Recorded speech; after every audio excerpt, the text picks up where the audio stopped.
So guys, welcome to the extra fun part, the order management. Okay, so I hope the previous video was clear. So once we actually pass to manage our orders, okay, here's what happens. So first of all, we can see that inside the manage orders, the order that is going to be managed is passed right here, right? So in case when we get filled, right, upon entry, right, so right here, place entry order in a historical execution, what's going to happen is it's going to call this method after the onBar update as finished, and it's going to ignore this because it's not real time, and it's just going to manage the order using and the manage order gets passed with the order that comes from here. But for the other one during real time, right? So where was it? You could see that place market entry order. When that occurs during real time, we actually take this order and just pass it, to our manage orders. Okay, very elegant. Thank you. Anyway, so basically, let's talk about the entry first. Okay, so we have entry.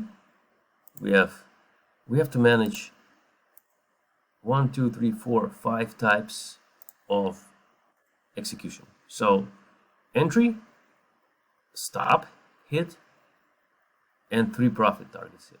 So let's talk about managing the entry first. So first thing that we have to do, we have to find our order inside our position list. And this is how you do it. So we'll go inside our positions list, and we use this link command called first or default, which looks for the order based on our condition. And our condition is very simple, guys. We just match the entry order with the order that's passed into this method, and that's it. It's very easy, right? Because our order that we created when we entered is in our list, and all we want to do when we get filled, Ninja, in this case, or in real time, we pass the order ourselves, right? But upon execution, what happens is Ninja actually returns this object to us, and we could just match it to the object in our list. And thanks for the Ninja developers, this works perfectly. Okay, well, I want to overthink it, so let's hope it doesn't break. So basically, that's what we do, and we do this for every single case. So here we're looking for the stop order. Here we're looking for the exit profit 1 order. Okay, so here we're looking for the exit profit 2 order. So same procedure for every single part of the management. Now, if we didn't find anything, we don't want to proceed because that's gonna produce problems for us. It's gonna null us out. Okay, and we can see this handler. If position equals null, we don't pass, so it's everywhere. So next, upon entry, we calculate our stops, the usual procedure. So our size for our profit, stop, and all of that. And then, so we have to distinguish between whether it's a long or a short, as usual. So first thing that we want to do, we want to print order info. So I print long ID, and I take the position ID and put it into the print order info label. It's just a printer, right? It's just a printer. So I just pass this text, and all I do here is I pass the text to the unique tag as well, so they don't get overwritten. And pretty much that's all there is. Okay, so I print the tag, and I calculate the stop and profit based on this order average fill price. Okay, the usual stuff, and then what I do is I place the stop exit order, and I place the limit profit exit order 1 and 2 and 3. Okay, so let's go ahead and have a look at how the stop exit order is placed. And you can see that I'm actually passing the stop value, and I'm actually also passing the position. Okay, here we go. So what happens here? Same story. I'm passing my position to the method that sets my stop. So this position that I pass here is a link to my list. It's not an individual object. It's a link to the object that's located in my list of positions. And what happens? Look, beautiful. I'm just getting this stop order here. It gets assigned to this place. You see? So the stop order, right, that's in my list is null, but when I call this method, it becomes the object of the stop order. Okay, and I also take the position quantity. Okay, and well, obviously the price is passed. And I do this for every single, for the profit target, it's all the same. So the position is passed, and this is very important, guys. So this position is a link to the position that's in my list.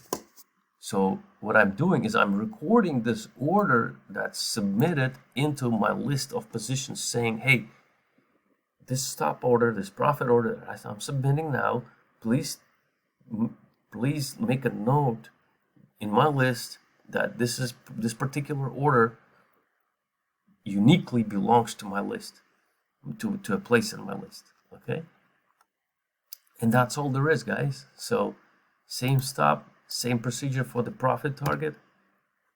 Nothing new here. Same as for the stop, except for the quantity. I just passed the position size 1, position size 2, and position size 3 for the profits. Okay, because I know what they are. Okay.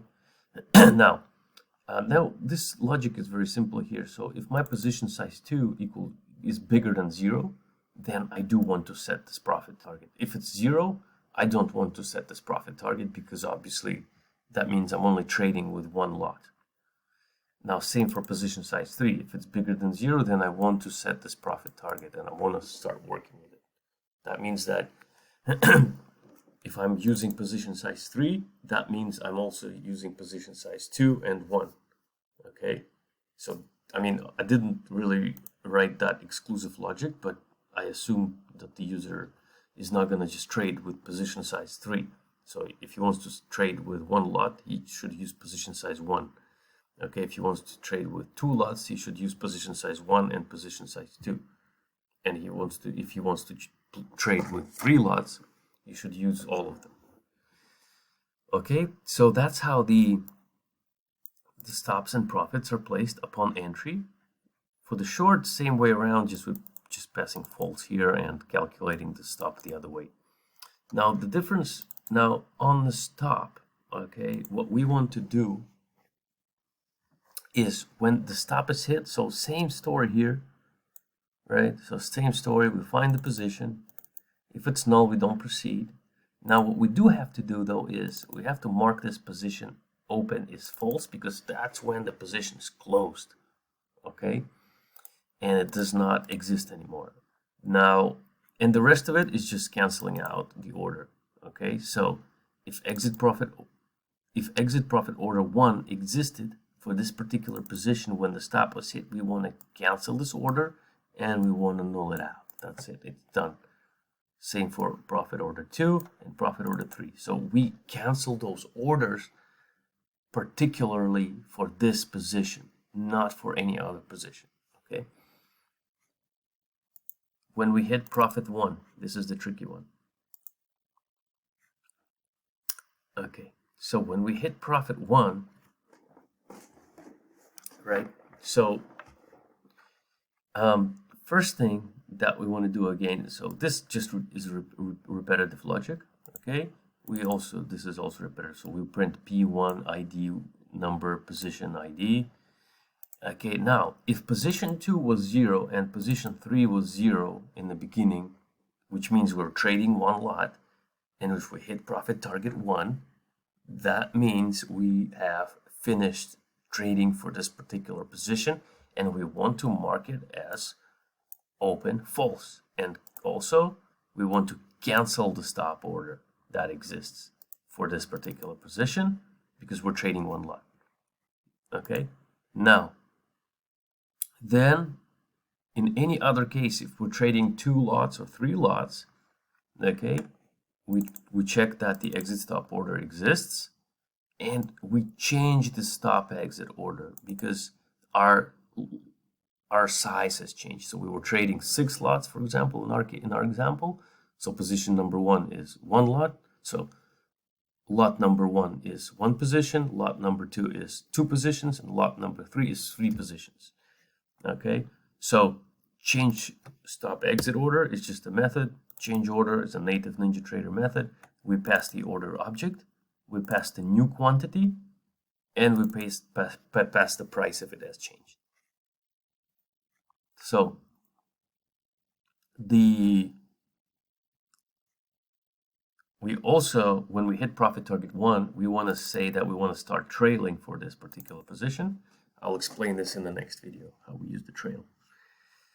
So, and now, and we do this for both cases, either if position number 2 is bigger than 0 and position number 3 equals 0, or if both of them are bigger than 0. Okay, we do the same. So we pass our position, and in this case, the new size for the stop is just going to be position size 2 because that's what's left over, and we pass the price, okay, which hasn't changed. However, for this case, for the quantity, we pass position number 2 plus position number 3 because that's what's left over, because position number 1 was actually been closed by the profit target. And this logic is the same for hitting profit target 2, except we don't set the start trailing here. So we want to say this is the same, this is different. So if position size 3 is 0, that means we're trading 2 lots. In this case, we're done trading. We want to close off. We want to mark this position as open as false. Okay, and we want to change stop exit order if there's still lot 3 that exists. So that means that the leftover is position size 3. So we change the quantity of the existing stop order. Okay, and for the last one, profit number 3, if that's hit ever, then we just mark the position as open false and we cancel the stop order. That's it. So we don't have to do, that's the easiest one. Okay guys, so I hope I was clear on the order management review. Okay, the main takeaway is that we are working with orders that exist for particular positions, and we search for them inside our list, and we manipulate whatever canceling and changing has to occur inside that list for particular orders that belong to particular positions. Okay guys, see you in the next video about the trail.